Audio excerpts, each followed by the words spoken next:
O sea que tenemos entonces 4 ponentes. Juárez, Luis Miguel, no, 3, y Ramírez. No, déjala, mira, déjala ahí. Pero esa era del... No, pero está bien, yo prefiero natural. Sí. Gracias.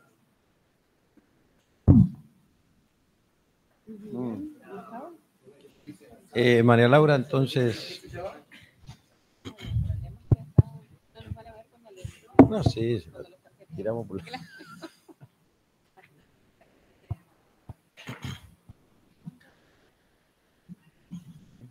5 minutos. Bueno, buen día. Vamos a abrir el bloque 22, donde todas las ponencias que se van a tratar están en el tomo 1. Y en el caso de las que va a exponer ahora la doctora María Laura Juárez, está en la página 387, la primera de ellas. No sé si vas a respetar este orden. Las dos juntas, bueno. Va a ser un sancocho. 387 y 431, entonces. Adelante. Bueno, buen día, muchas gracias. Sí, voy a comentar las dos ponencias juntas porque están muy relacionadas. La primera ponencia, hablo de la función de Contralor. Creo que hoy hay que entender, hay que hacer un cambio, una modificación de visión. Nosotros sabemos que a partir de la reforma de la ley 26994 y con la sanción de la 27349, que también fue modificada, prácticamente algunos autores dicen que ha desaparecido el control de legalidad, que no existe, y otros que directamente se limita a un mero control formal. Es decir, verificar que los instrumentos constitutivos tengan los elementos necesarios sin hacer juicios de valor sobre esos elementos, como puede ser el capital, el objeto, el plazo de duración o lo que fuera, ¿no? Eso incluso me parece que es aplicable también para las inscripciones de 118 y 123.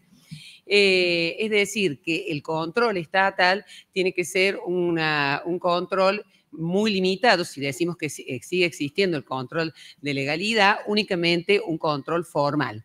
¿Y por qué digo que hay que hacer un cambio de visión? Porque me parece que hay que virar y decir, bueno, si lo que yo busco, incluso ayer se hablaba en alguna comisión de la posibilidad de sociedad sin contrato, o sea, que quizás vamos y firmamos un formulario y ya tenemos personalidad jurídica. Entonces, si yo lo que busco es constituir una sociedad, tener personalidad y que la entidad de Contralor que tiene a su cargo el registro público me dé oponibilidad, lo que estoy pidiendo al Estado es que me preste un servicio. Entonces, me parece que hay que hacer un cambio de concepción. Ya no hablemos de una autoridad de Contralor, sino de un servicio estatal. Un servicio que si cumplimos determinados requisitos, nos tiene que dar la oponibilidad de las personas jurídicas, sociedades que pretendemos inscribir, como una fuente para mejorar o como una vía, ¿no?, para mejorar la inversión, el desarrollo y la economía en general. Me parece que si cambia esa visión, si las autoridades de Contralor se dan cuenta como operadores jurídicos que son, que están prestando un servicio en realidad, entonces, y que su servicio mejora la inversión y la economía en general, sería un cambio importante. Y relacionado con eso está la segunda ponencia, que habla de la extensión del control limitado, ¿no? Los supuestos en que se puede extender el control limitado, estoy hablando de las sociedades no comprendidas en el 299. Y me interesó hacer foco en esto porque haciendo la primera ponencia, digo, si yo pretendo de que la autoridad de Contralor no se concentre tanto en ese primer control ab initio, me parece que sí puede tener un papel relevante cuando verifica o por vías, por denuncias o por medios de comunicación o demás, toma conocimiento sobre la existencia de determinadas sociedades que no están siendo bien utilizadas, que están perjudicando a los consumidores. Bueno, acá, por ejemplo, en Córdoba tuvimos un caso, el caso Zoe, que era una gran estafa piramidal, y me parece que creo que incluso repercutió para todo el norte de Argentina y demás.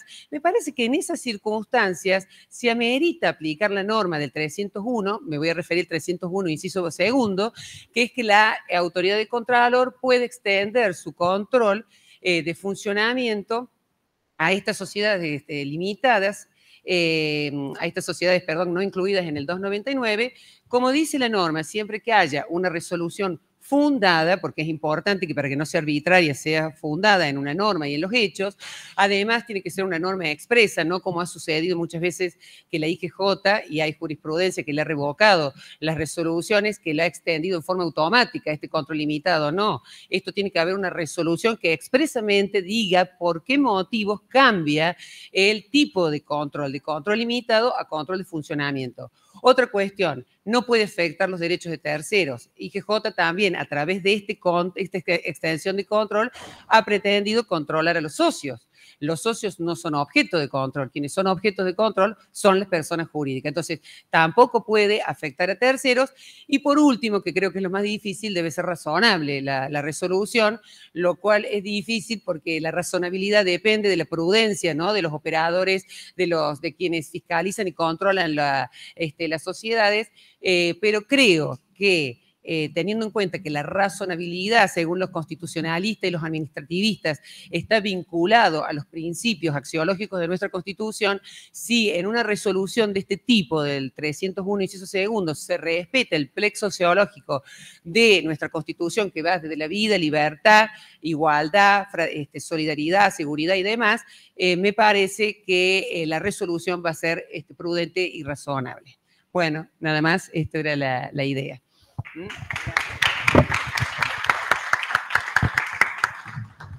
Bueno, excelente. La doctora en 5 minutos.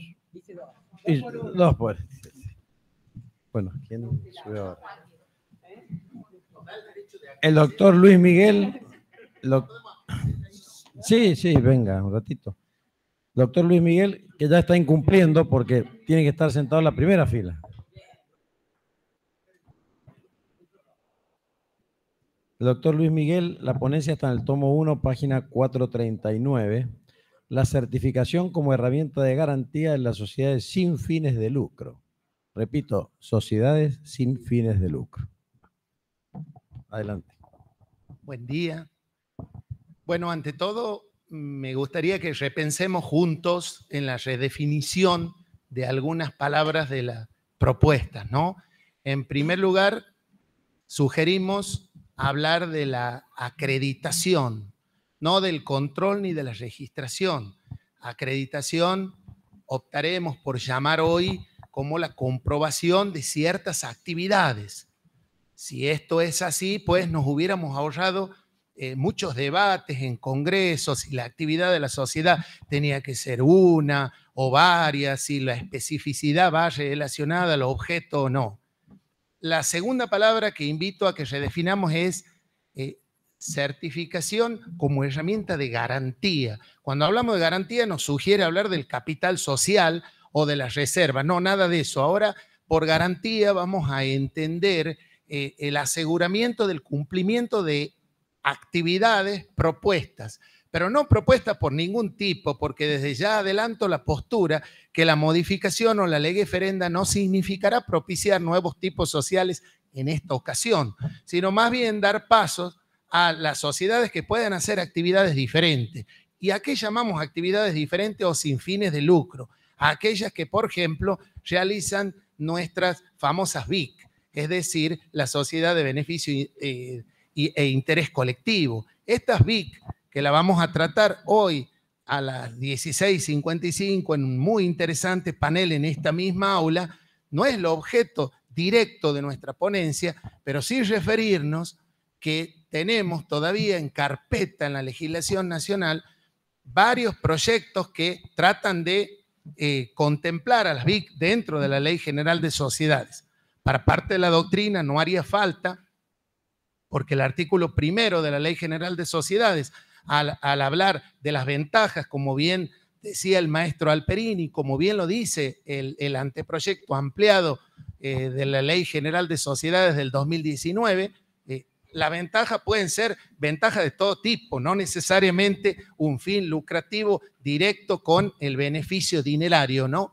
Entonces, ¿cuáles fueron los mecanismos a través de los cuales se propicia una sociedad sin fin de lucro? En primer lugar, sería deseable tener una herramienta que nos permita la posibilidad de introducir en el acto constitutivo la finalidad social y de medio ambiente. En segundo lugar, la posibilidad de reglamentar la obligatoriedad para sus directores o administradores de la implementación social y en este caso del medio ambiente. Y en tercer lugar, y esto es lo que atañe a la ponencia, la posibilidad de que el acceso público a estas sociedades a través de la actividad sea acreditado, sea certificado.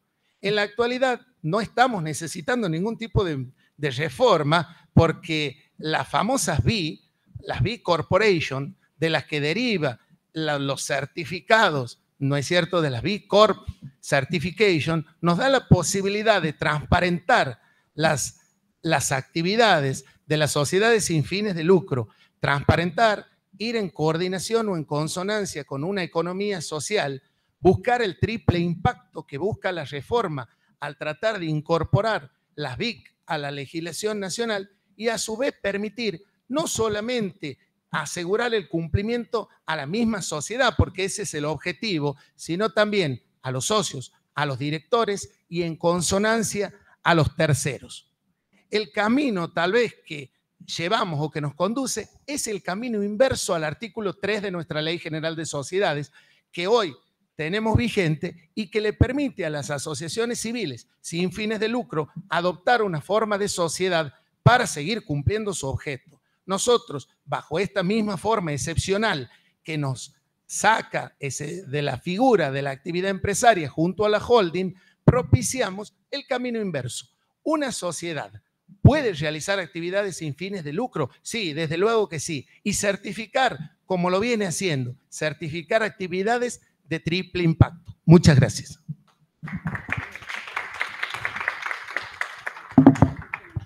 Cuatro minutos 30. Impresionante, impresionante. Bueno, ¿quién sigue? Niña. Muñoz Matías, ¿se encuentra? No se encuentra. Bueno. Entonces, el doctor Alejandro Ramírez.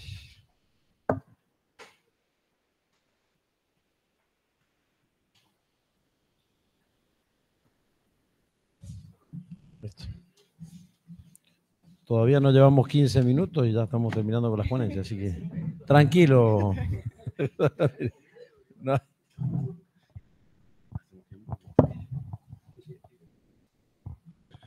¿Qué tal? Buenos días. Bueno, mi ponencia es que todas las facultades locales que está ejerciendo la Inspección General de Justicia en la Ciudad de Buenos Aires son inconstitucionales. ¿Por qué es esto? Artículo 129 de la Constitución Nacional, con la reforma del año 1994, dispone que la Ciudad Autónoma de Buenos Aires tiene un régimen de gobierno autónomo. La Corte Suprema lo ratificó esto en muchos fallos. Ciudad de Buenos Aires con Provincia de Córdoba, Ciudad de Buenos Aires con Estado Nacional. El año pasado, ¿se acuerdan el debate con la presencialidad de las clases en la Ciudad de Buenos Aires? Así la Corte Suprema empezó a catalogar a la Ciudad Autónoma de Buenos Aires como ciudad constitucional federada. Y tiene en sus considerandos, tiene unas frases muy interesantes que dice: las limitaciones jurisdiccionales a la Ciudad de Buenos Aires son transitorias. La Ciudad de Buenos Aires tiene derecho al autogobierno. Es primero ciudad constitucional federada y subsidiaria y excepcionalmente es capital federal. Es decir, subsidiaria y excepcionalmente está sujeta a normas federales. Siempre que haya intereses federales, solo en esos momentos se la va a sujetar a normas federales. Pero primero que todo, la Corte le reconoce siempre que tiene autogobierno. Es decir, Cava es primero autónoma, la Ciudad de Buenos Aires es primero autónoma, la Ciudad de Buenos Aires tiene primero el estatus similar al de una provincia federada, y subsidiariamente es capital federal.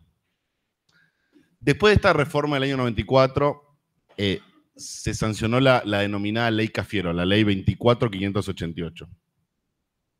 Esa es una ley que garantiza los intereses del Estado Nacional en la Ciudad de Buenos Aires mientras esta sea capital federal.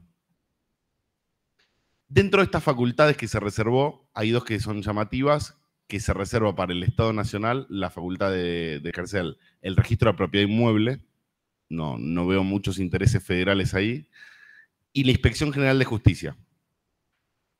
Ahora bien, la Inspección General de Justicia tiene dos tipos de competencias, locales y federales. Locales es las que ejerce de registro público y autoridad de control sobre las sociedades que están radicadas en la Ciudad Autónoma de Buenos Aires. Y federales tiene dos competencias federales, las sociedades binacionales y las sociedades de capitalización y ahorro. El resto de las competencias son todas locales. En 1996, la Ciudad de Buenos Aires, en cumplimiento de la manda constitucional del artículo 129, dicta su propia Constitución Nacional, su Constitución de la Ciudad de Buenos Aires, local. Allí en el artículo 80, inciso 25, dispone la creación del registro de personas jurídicas de la Ciudad Autónoma de Buenos Aires. Y hay otro artículo, el 140, de ese estatuto organizativo, que dice que se derogan todas las leyes que se contrapongan a la Constitución de la Ciudad de Buenos Aires. Posteriormente, en el 2008, se sanciona en la legislatura de la Ciudad de Buenos Aires la ley 2875, que creaba el registro de personas jurídicas de la Ciudad de Buenos Aires. ¿Qué pasó con este registro? Nunca pudo estar operativo. Primero sujetaba la entrada en funcionamiento de este registro a un convenio entre la Nación y la Ciudad de Buenos Aires. El Congreso de la Nación nunca firmó el convenio de traspaso. ¿Por qué existía este convenio de traspaso? Bueno, primero porque querían tener las partidas presupuestarias para llevarlo a cabo. Lo que entiendo que no es necesario porque el registro público de la Ciudad de Buenos Aires tiene superávit todos los años. Y el segundo motivo por el cual no se pudo poner en funcionamiento es porque hay un amparo en el cual fue actor la Fiscalía Nacional ante la Cámara Comercial, que presentó un amparo que tramita ante el Fuero Contencioso Administrativo de la Nación, por el cual decía que era inconstitucional que se cree un segundo registro existiendo en la Inspección General de Justicia. ¿Qué pasó con este amparo? En el año 2016, primera instancia, el juzgado de primera instancia dijo que la Fiscalía no tenía legitimación activa para hacer esta acción. 6 años después, la medida cautelar de no innovar y de no crear el registro sigue vigente. O sea, no sé dónde está la verosimilitud del derecho, pero 6 años después de una sentencia en primera instancia desestimando la demanda, esa medida cautelar sigue vigente. En función de todas estas normas que acabo de citar, entiendo que la Ciudad de Buenos Aires no solo tiene la facultad, sino que tiene la obligación de dictar su propio registro autónomo de Buenos Aires. Los porteños tenemos mucha menos injerencia que cualquier otro ciudadano argentino en elegir indirectamente a su propio registrador. Es decir, un cordobés, me animo a decir, que tiene más incidencia en cómo se elige el registrador de la Ciudad de Buenos Aires que un porteño. Es real, o sea, si uno baja los números. ¿Cómo? El de provincia de Buenos Aires, o el de la provincia de Buenos Aires más que el porteño. Entonces, la Ciudad de Buenos Aires tiene la obligación de hacer esto y bueno, es un poco retomar el tema que ha quedado en el olvido, no lo vimos planteado mucho en otros congresos anteriores sobre la inconstitucionalidad palmaria del ejercicio de estas facultades del Gobierno Nacional dentro de la Ciudad Autónoma de Buenos Aires. Muchas gracias.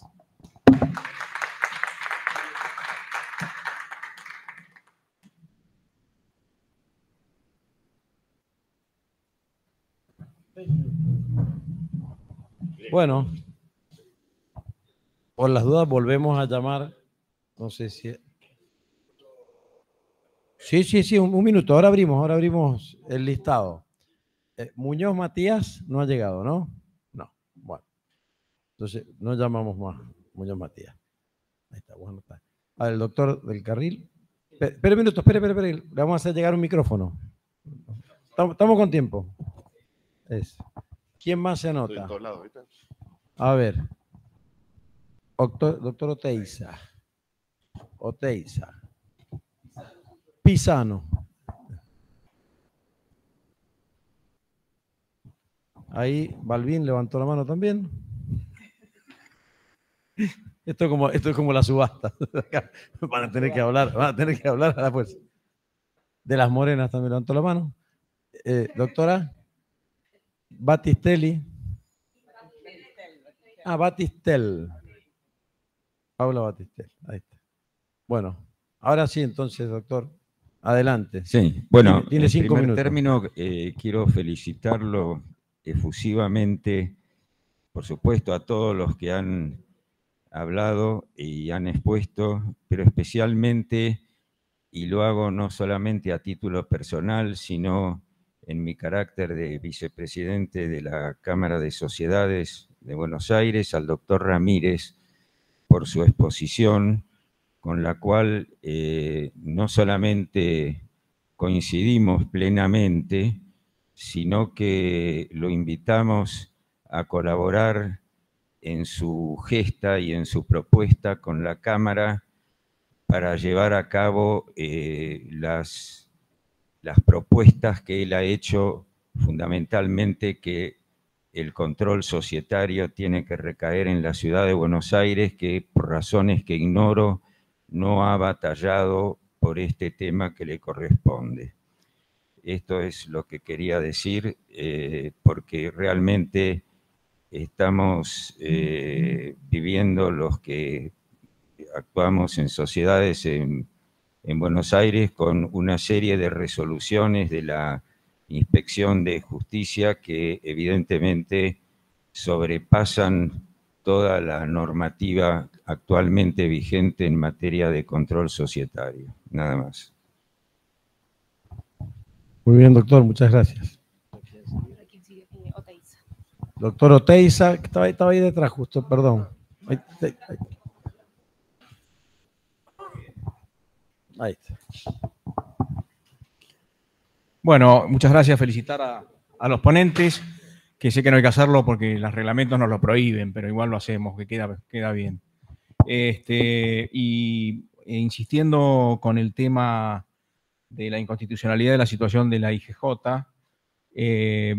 manifestar que indudablemente hay que distinguir algunas facultades que pueden ser de tipo nacional, como la unificación de homonimias o como alguna cuestión de tipo de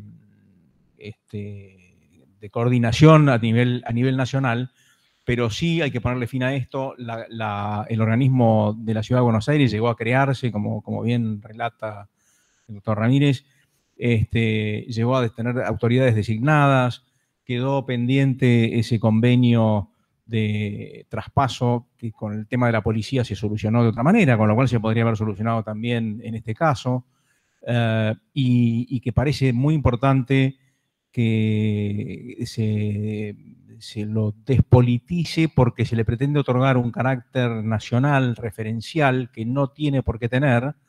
De hecho, hoy las provincias, y yo aprovecho para felicitar lo que está pasando en otras provincias, donde están mucho más acorde con el régimen legal, están teniendo un trato mucho más razonable con las sociedades extranjeras, con las sociedades por acciones simplificadas, y tantos otros temas que en definitiva generan incertidumbre, sobre todo la incertidumbre jurídica hacia el exterior, hacia el inversor de afuera, que tiene que empezar a pensar, me tengo que ir a tal estado dentro del Estado Nacional para hacer mis cosas con mayor seguridad, y eso me protege o no me protege, etcétera. Creo que es un tema muy importante que tenemos que resolver en los próximos años en la Argentina. Nada más. ¿A quién sigue? Gracias, doctor. Allá al doctor Pisano.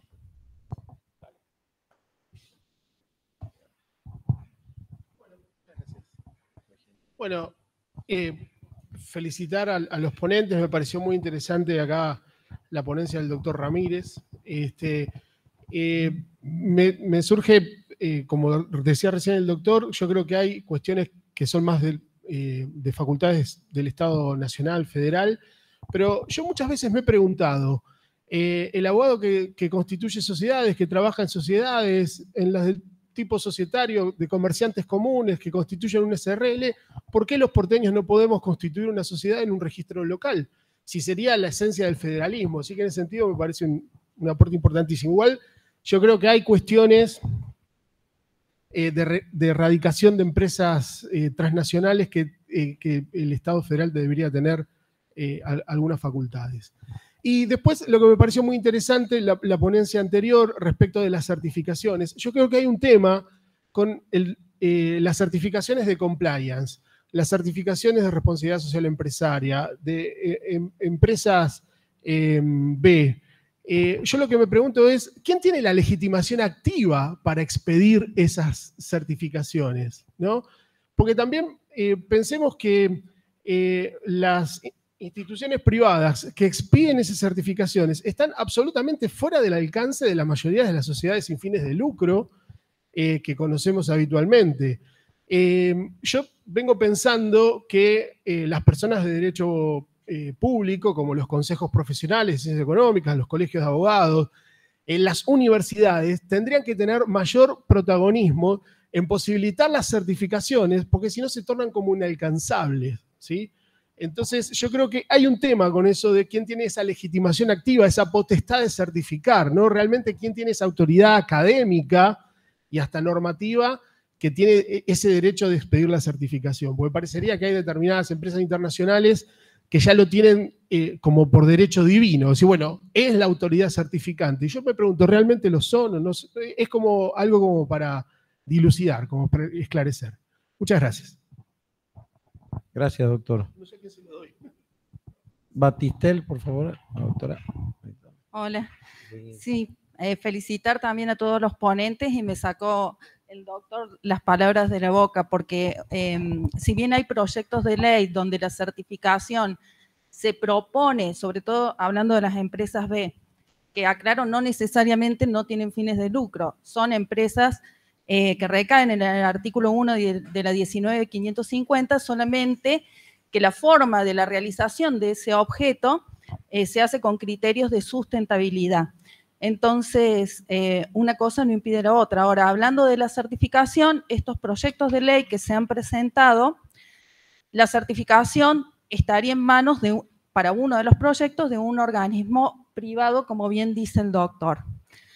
Entonces, o dejamos en manos de estos organismos privados que vienen funcionando hace años y que tienen una estructura establecida que otorgan este certificado de empresas B, o, digamos, lo legitimamos a un organismo público para que realice esta certificación.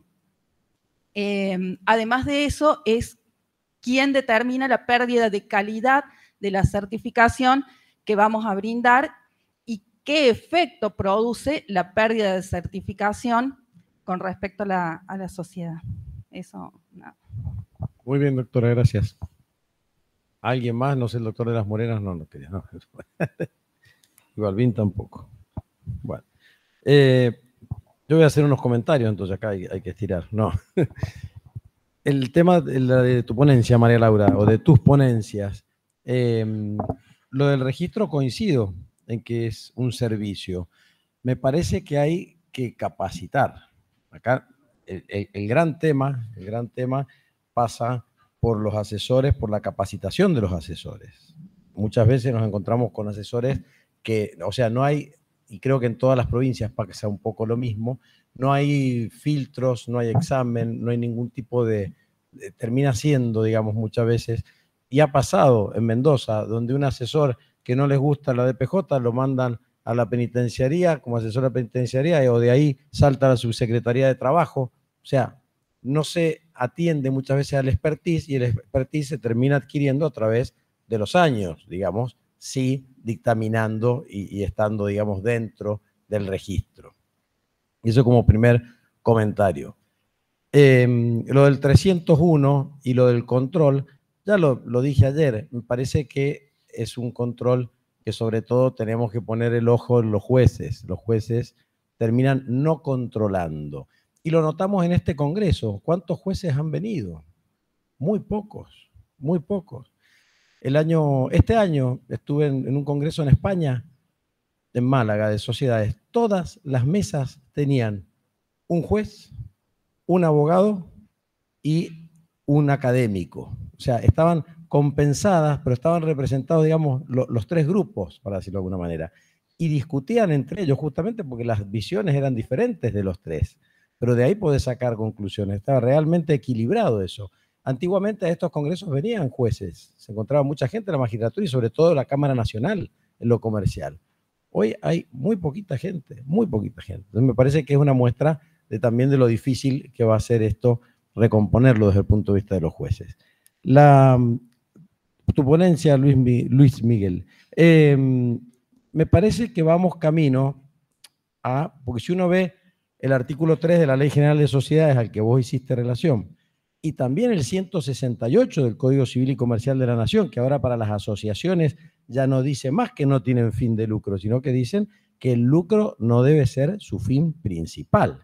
O sea que veamos cómo se van juntando, digamos, tanto la estructura del 3, que permite a las asociaciones organizarse bajo la forma de sociedad, como las asociaciones permitiéndoles también o reconociendo, digamos, este permiso para el fin de lucro, obviamente de la persona jurídica.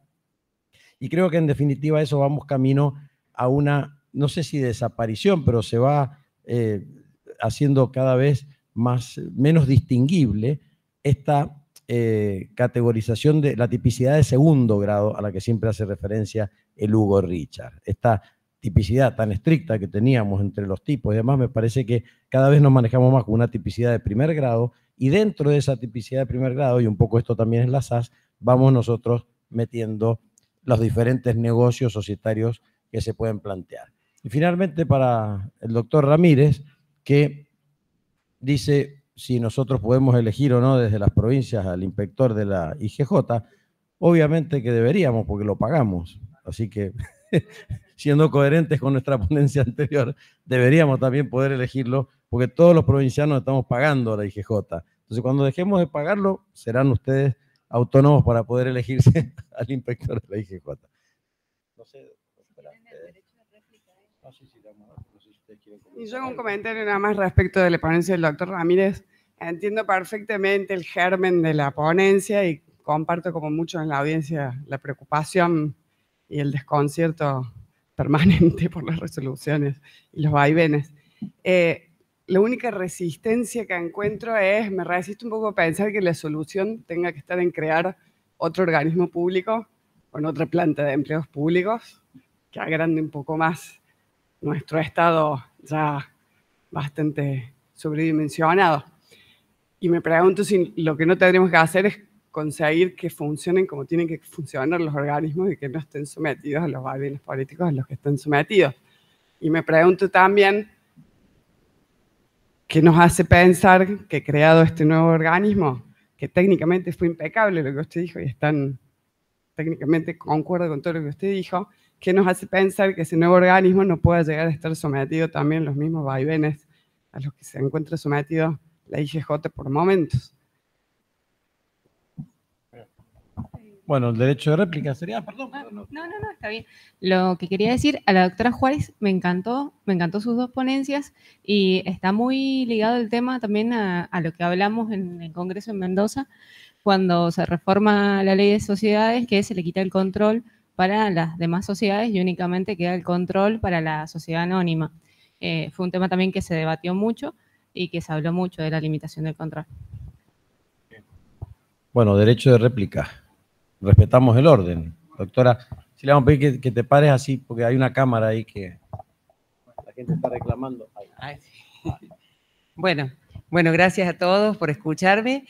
Bueno, con respecto a los comentarios recibidos, gracias a todos. Fernando, sobre tu primer comentario de la necesidad de capacitación, creo que sí, que puede ser, es posible que necesiten capacitación, pero me parece que prestar un servicio, si lo toman como las agentes administrativos, lo toman como un servicio y no como que están ejerciendo un control, que no se les puede escapar algo, me parece que es mucho más fácil ejercer la función y incluso con la capacidad capacitación que tienen hoy que ejercer un control tan estricto o un control muy formal o sustancial sobre los instrumentos constitutivos.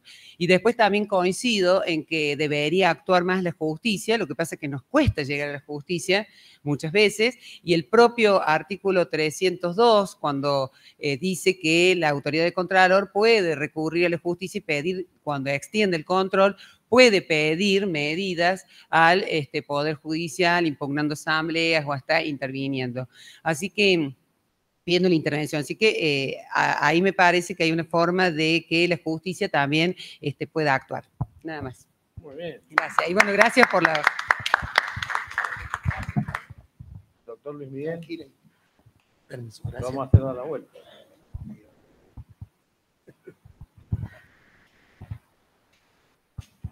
Bueno, con partitura vengo esta vuelta.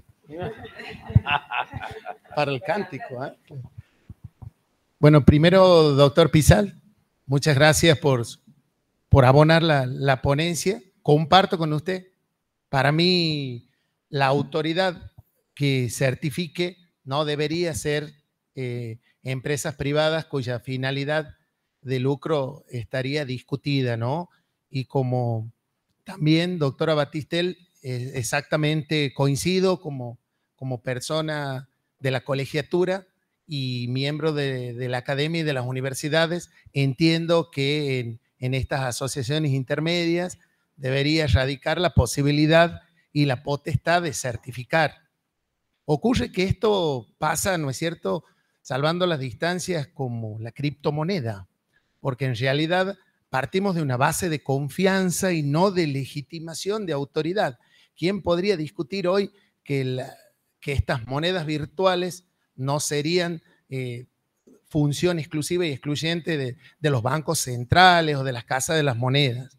En este caso, valga el impulso de estas entidades que certifican, como lo vienen haciendo otras en otros rubros y las hizo IRAN y demás, pero en otras circunstancias, valga el impulso para que nos unamos y tratemos de legislar conforme a la realidad que nos está golpeando la puerta. Y ojalá nos toque a los colegios de abogados y a las universidades poder certificar porque tenemos material profesional, humano y científico de sobra. ¿Qué pasaría, doctora, que si pierde la calidad? ¿Qué efectos tiene la pérdida de esta certificación? Bueno, hoy directamente está basado en la confianza y en la búsqueda virtual del nivel de la certificación que tendría que tener accedida vía digital para que el público acceda a estos tipos de actividades que presentan las BIC.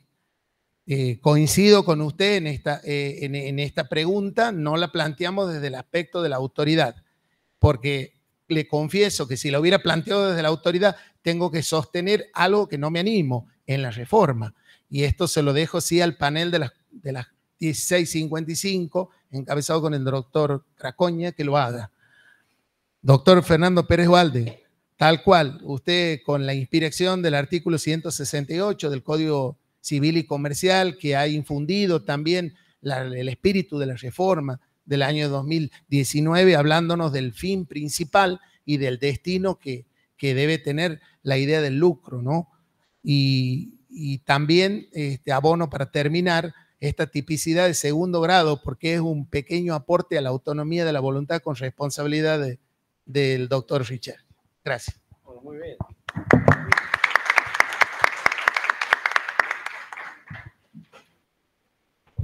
Bueno, muchas gracias, antes que nada. Dos cuestiones. Salió el tema, cuando hablan de las facultades federales de la IGJ, en este punto, el del Registro Nacional de Empresas. El Registro Nacional fue derivado, o sea, le fue quitada esa competencia a la IGJ por la Ley 27444 y se lo llevó al Ministerio de Justicia, no a la Inspección General de Justicia puntual, sino que se elevó al Ministerio de Justicia para esas competencias federales que había cuestionamientos sobre eso. El otro tema, lo que me planteaba Carlota, yo entiendo lo que planteás, pero hace 28 años que nadie hace nada. creo que todo el mundo estaba bastante cómodo con esta situación porque no había esta catarata de resoluciones semanales, diarias, o sea que ya uno ni las lee las resoluciones del EIGJ porque trata de esquivarlas yendo a otras jurisdicciones, pero es como, no sé quién lo planteaba ayer, que era como el ogro de Shrek, que ya uno se le ríe, pero está ahí tratando de hacer monerías. Yo me acuerdo, hace que fue en el año 2017 y 18, trabajé en UNCITRAL en Naciones Unidas en una guía legislativa con 60 países, que creamos una guía legislativa para registros de empresas, con los mejores principios. Yo me asusté muchísimo cuando se ponían gente de otros países, me hablaban de Estados Unidos, de la IGJ, bueno, Regio Villamizar me hablaba de Colombia, y lo ponían de ejemplo de malas prácticas, de lo que no había que hacer. Y veían si lo ponían o no en las notas al pie de la guía legislativa, después no terminaban estando, pero lo ponían como malas prácticas. Entonces creo que todas las cuestiones que os planteas son para un segundo paso, de que lo tenemos que ver, a ver cómo hacer. Y después es un problema de los porteños, que yo creo que los porteños lo van a hacer mucho más digital, por la experiencia de cómo lo vienen haciendo, que lo que es ese organismo elefantístico, no sé cómo es, que hoy es la IGJ, y que no funciona, que somos la única jurisdicción del mundo que trabajábamos con blockchain, teníamos libros digitales en blockchain y volvimos al papel, a la fotocopia protocolar 8 centímetros de margen ancho. O sea, es algo increíble, pero es el único país, la única jurisdicción del mundo que volvió de lo digital al papel. Bueno, eso, muchas gracias.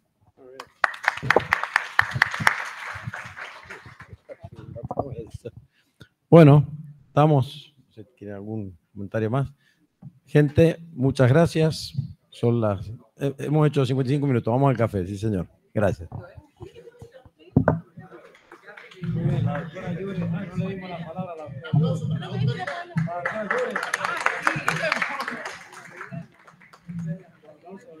Yo llegué escuchando a Chule. Muy bien. No, muy bien. Yo te tengo que hablar con vos después. Porque tengo que hablar con vos.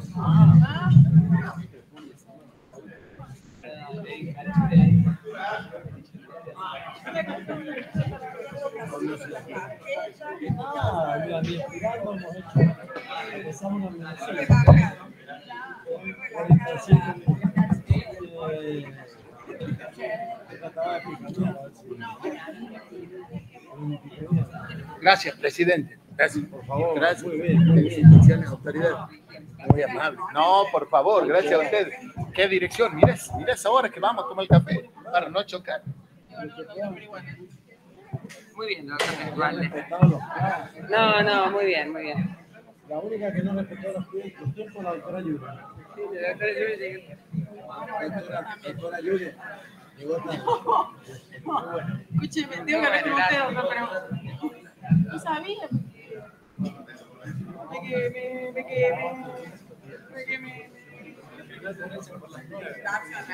Ah, gracias. Excelente siempre. Súper didáctica. Me encanta cómo habla. Yo tengo la pinticha. Bueno, ahora espero que me vaya bien. Seguro que sí, no tengo dudas. No sé, viste, lo que pasa es que yo no tengo... No, sí. Lo que pasa es que no tengo el doctorado. Yo te digo, no, aparte que ya consideras. Vamos.